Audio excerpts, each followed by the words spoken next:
This week on Hermitcraft. It appears you're trying to figure out what happened this week on Hermitcraft.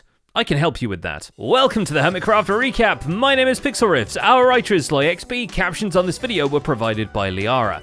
And at the time of writing, we're mere days away from the latest of Minecraft's gameplay drops, which brings with it a transport revolution, or at the very least, an imposter ghast you can prank someone with so they don't know if they're getting smiled at or fireballed. Clap along if you know what a happy ghast is to you. And while we wait to find out whether the Hermitcraft server embraces them as a hot air balloon substitute, a benign jump scare, or just a much less grumpy Gaster Claus, let's take a look at all the events and mishaps that occurred on the Hermitcraft server this week. Starting with Pearlescent Moon, because this is one of the few times we think we'll get to mention tag before it goes airborne and starts spreading through the live streams. Keep moving, the game is very dynamic, and if it gets stuck on someone, I can always add more tags. Before Pearl ever knows tag is happening, she plans a massive expansion for her base, which unfortunately means Joel Beans' Purple Billboard has to go. I feel like it blends in quite well with what I've already made, so much that it might not immediately think it was new. On the flip side, she does get to time-lapse a new tower, harnessing the full power of the sun. And Joel has another billboard she can work on instead, over at his skyscraper city. It's only after this meeting that Grian announces Pearl has been tagged, and fills her in on the rules of the game. But I definitely have that advantage, because no one's gonna... Well, no, it's just at a the name moment, tag. At the moment, nobody knows. Much later, they append a set of eyes to the namesake name tag just to remove plausible deniability, with the side effect of making it look like a doppelganger for the Word 97 Microsoft Assistant, because it looks like you're trying to tag a hermit and it can help you with that. It can't help you remember who's already been tagged though, so Pearl's attempt at tagging Gem when she shows off her finished billboard backfires slightly.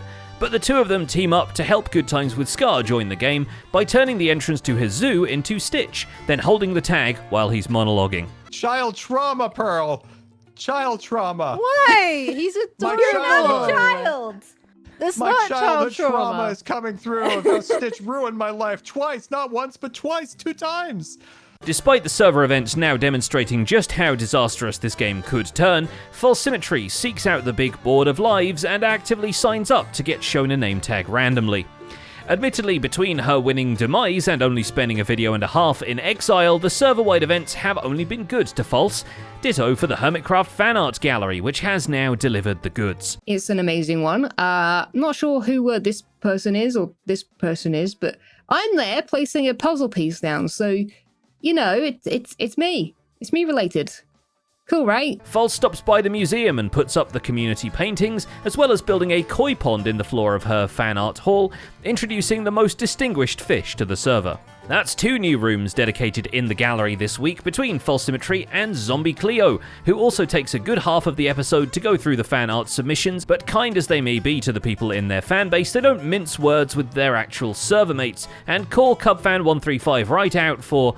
well, this may be confusing. Because it's urgent, Cleo.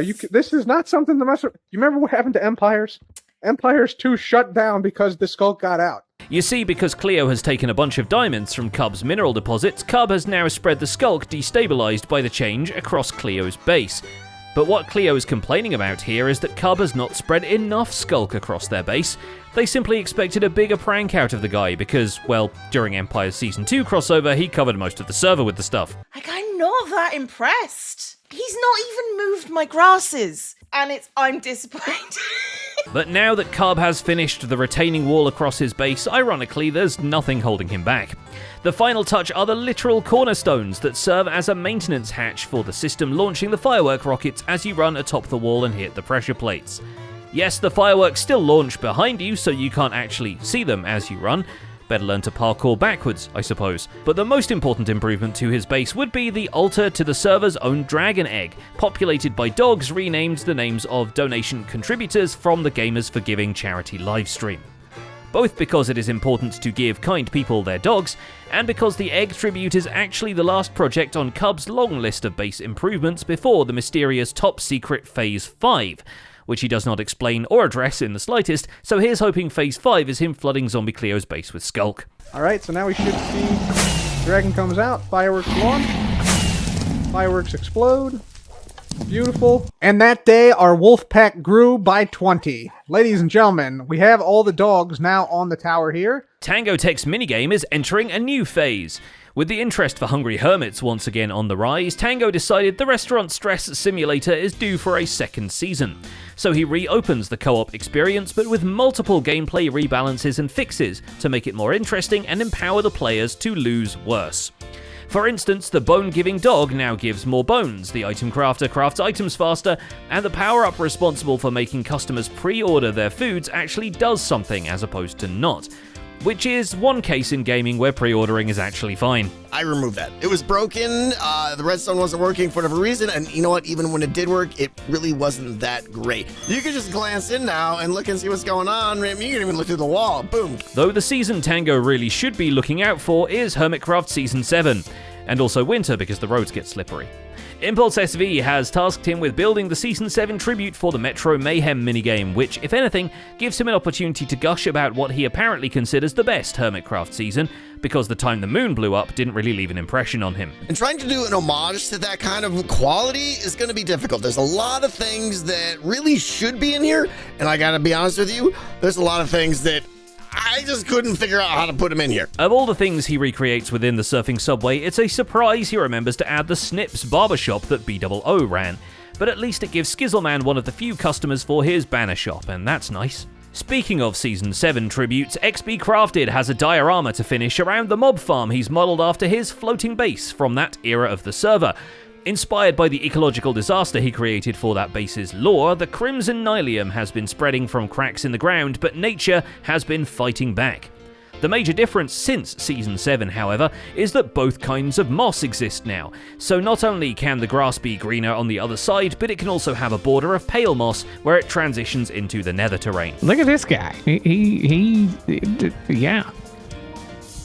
Nutrients, baby. But while he's going for the more subtle touches, Corrales adds to his base's lore by simply ramming a boat into it.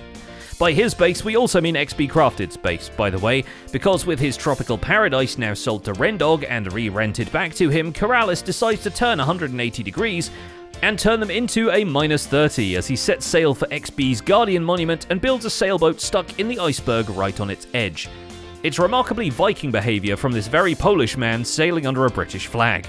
It is a design, the endurance is based on a design by Jim PHF. I'm going to link that in the description, so do check it out. Where would we expand and build a house? XB also drops in on vintage beef. Almost literally, because beef is slowly converting a stronghold that stretches below the expanding radius of XB's Ocean Monument base. I was going to come in through the ocean floor, but I was it's like right here. Yeah, no, it's sealed up. How'd you even find me? This place is like a maze. The latest addition to Beef's renovation is a great hall of sorts, and the ceiling is a great reminder of how painful it is to place glazed terracotta.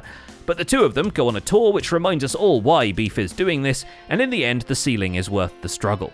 But I think it looks really, really cool. But I gotta get rid of these torches, but there is no lighting in here, so the torches are necessary for now. Another of Team Canada has been working on his base interior too. Etho gives us a tour of his various improvements, including a clock that lets him know it's time to trade with villagers. Although the door teaches you to dress politely when entering their home, because you need to put your pants on and take your shoes off. I gave myself a trophy for Ravager Rush for fixing all the bugs. The smart design details of Etho's base are too many to list here, but there's some quality of life stuff here that's sure to satisfy folks looking to get a bit more function out of their homes. And there's more to look forward to, because he hasn't even done the upstairs yet.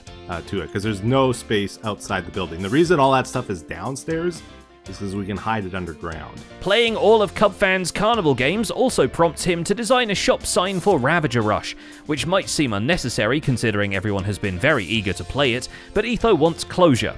On the project, I mean, he's not closing the shop down.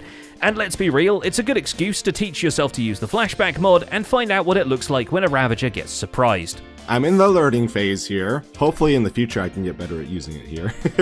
And finally there's Mumbo, who may be the first person who wants to rewild a computer. If you've ever wondered what the M stands for in M. Night Shyamalan's name, well, with twists like these, it might just be Mumbo. The monolithic monitor he's been referring to as his bulbous creation gets some trees framing it on the nearby hillside, and while Mumbo has a good first pass at some custom boulders, he really cracks it when Scar gives some helpful advice.